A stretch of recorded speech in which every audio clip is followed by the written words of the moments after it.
Olá pessoal, a ideia desse vídeo é explicar um pouco mais sobre como é que era Roma durante o período do Império e quais as principais características que a gente tem aqui durante essa terceira fase da história de Roma, que é a fase imperial. Então vamos lá.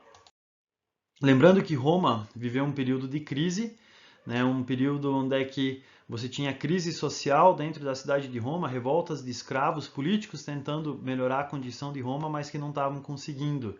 O que levou ao surgimento dos triunviratos, quando três generais de Roma vão dividir o poder entre eles. Do primeiro triunvirato sobra Júlio César, que acaba sendo assassinado, e no segundo triunvirato a gente tem Otávio Augusto, que acaba se tornando o único governante de Roma, começando o Império.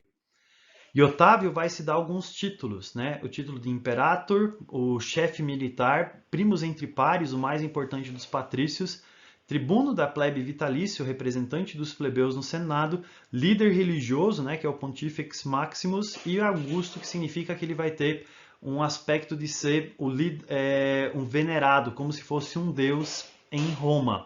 E isso vai dar origem ao Império Romano. Nesse Império Romano, a gente normalmente não estuda as diversas dinastias diferentes e o nome de todos os governantes.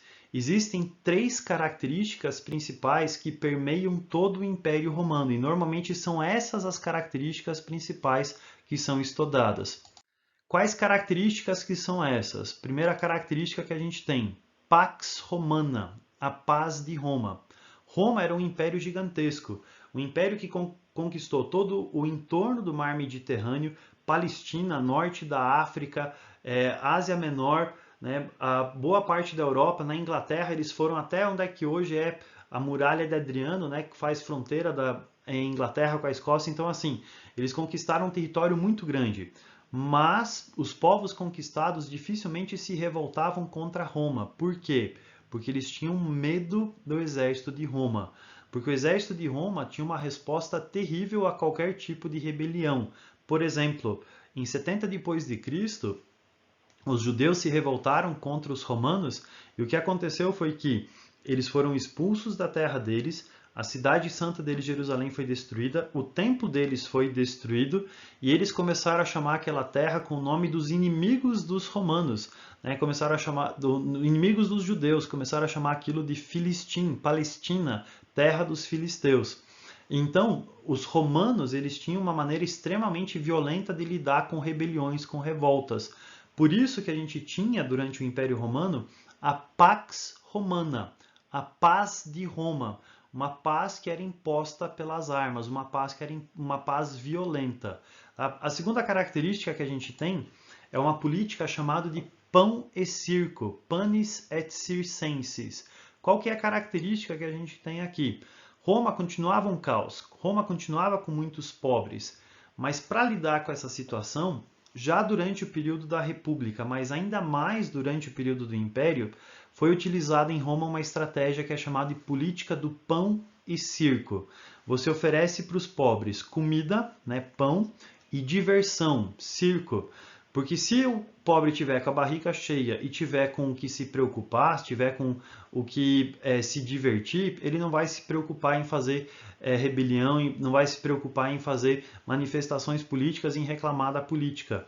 Então, os romanos, o Império Romano, ele utilizou como política de Estado fazer essa alienação do povo através da política do pão e circo.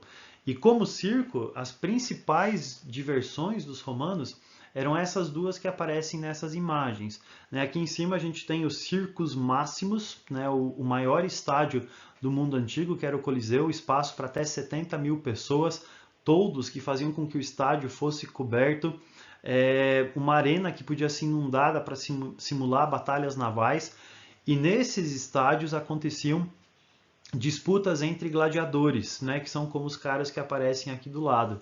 Eles eram divididos em categorias diferentes, você tinha classes diferentes, você tinha luta no 1 a 1, né, no X1, você tinha reencenação de batalhas históricas, você tinha os bestiários, que eram gladiadores especializados em lutar contra animais. Você tinha execuções públicas, né? Pessoas sendo queimadas vivas, sendo devoradas por leões para divertimento da população. Então você promovia um grande espetáculo violento e sangrento para divertir a população. E essa era uma das principais diversões dos romanos. A segunda característica que a gente tem, né, a segunda diversão que a gente tem, acontecia principalmente em estádios ovais ou elípticos, como esse que aparece aqui em cima, que é um hipódromo, né? E nesses hipódromos a gente tinha as corridas de cavalo, as corridas de biga ou quadriga, como aquela que aparece lá em cima, que é uma quadriga, 4 cavalos puxando um carro de guerra. Também escravos que corriam com cavalos para divertir a população. E essa era a principal forma de diversão que existia para os romanos naquele tempo. Então o povo, que continuava pobre e com problemas, tinha comida e diversão para se alienar. E a terceira coisa importante que nós temos nesse período é o surgimento de uma nova religião, que é o chamado cristianismo. Durante o Império Romano, numa província romana, que era a província da Judéia, vai surgir um líder religioso chamado Jesus o Cristo. E ele vai dar origem a essa nova religião que é base da nossa cultura ocidental. Porque a cultura ocidental ela é judaico-cristã. E essa religião vai fundamentar a base religiosa da sociedade ocidental até hoje. Agora, esse cristianismo ele tem 3 fases diferentes. A primeira fase era quando os cristãos eles eram perseguidos, né? Porque nos primeiros 300 anos de surgimento do cristianismo, a gente vai ter ondas de perseguição, daí que os cristãos eles vão ser perseguidos, torturados e martirizados, mortos por sua fé. E isso acontecia porque os cristãos eles eram vistos com alguns problemas pelos romanos. Eles eram vistos como ateus, como canibais incestuosos. Ateus porque eles não adoravam os deuses romanos, canibais porque numa cerimônia eles comiam o corpo de Cristo e bebiam o sangue de Cristo, e incestuosos porque irmãos casavam com irmãs dentro das igrejas do cristianismo, né? Na verdade, os cristãos eles não reconheciam os deuses romanos como existentes, acreditavam na existência de um único Deus. Eles numa cerimônia, né, da Eucaristia, da Santa Ceia, eles comiam o pão e o vinho que representavam o corpo de Cristo e o sangue de Cristo, e dentro das igrejas as pessoas chamam uns aos outros de irmãos. Então, nada disso era verdadeiro, tudo era fake news. Mas a principal questão que a gente tem aqui era que o cristão ele era o outro. O que significa isso? Um determinado povo, uma determinada cultura tem uma forma de viver, uma crença com determinados costumes. Os cristãos, eles eram diferentes disso, eles não acreditavam nos mesmos deuses, eles tinham outros valores, eles tinham uma outra forma de vida. E como eles eram o outro, como eles eram diferentes daquilo que era normal, tudo que acontecia de errado era culpa desse outro. Por exemplo, vinha uma invasão de povos bárbaros, culpa dos cristãos. Deu seca, deu peste, culpa dos cristãos. Deu uma pandemia, deu uma doença, uma gripezinha que está matando um monte de gente, culpa dos cristãos. Tudo que dava errado era culpa dos cristãos. Por isso que os cristãos eles eram perseguidos pelos romanos, porque eles eram vistos por eles como uma ameaça ao estilo de vida deles. Então os cristãos tiveram que desenvolver lugares nos quais eles prestavam seus cultos, como nas catacumbas, né, que eram cemitérios subterrâneos em Roma, e desenvolveram alguns símbolos secretos. No começo, os cristãos não usavam a cruz ainda não era símbolo do cristianismo logo no começo. Um dos primeiros símbolos cristãos é esse que aparece aqui do lado, né, que é o símbolo de um peixinho, e dentro desse peixinho você tem a palavra ictus. Ictus, em grego, significa peixe, mas ele também é um anagrama para a seguinte expressão: Iesu Christou Theos Huios Soter. Jesus Cristo, o Filho de Deus, Salvador. Então os cristãos faziam esse símbolo secreto, né, para eles poderem se comunicar, marcar os lugares onde é que aconteciam as cerimônias. E o cristianismo foi perseguido até por volta de 313 depois de Cristo, quando o imperador Constantino, aquele que aparece lá no canto, passa por uma experiência de conversão. O que aconteceu? O imperador Constantino estava indo para uma batalha, a Batalha da Ponte Múvia, e ele estava com um exército menor do que aquele exército que iria enfrentar. As chances estavam piores para ele. E à medida que ele estava marchando, conta a história que ele escuta uma voz e vê um símbolo pegando fogo. E essa voz diz para ele, ó, com esse sinal você será o vencedor. Ele então, não entendendo direito o que era aquilo, manda os soldados desenharem aquele sinal em seus escudos, ele desenha o sinal em seu escudo, em seu capacete e acaba ganhando aquela batalha. Quando ele volta para casa, ele vai pesquisar que sinal era esse, e o sinal é aquele que aparece lá em cima no canto, que é um X e um P, Ki Rho, né, que é uma expressão Christos Kyrios. Jesus Cristo é o Senhor, Jesus Cristo é o Rei.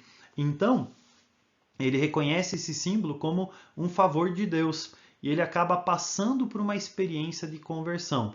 A história debate muito se essa experiência de conversão foi legítima ou se foi uma jogada política, porque o cristianismo estava crescendo, tem a influência da mãe dele, que já era cristã. O fato é, Constantino assina em 313 uma lei chamada de Edito de Milão.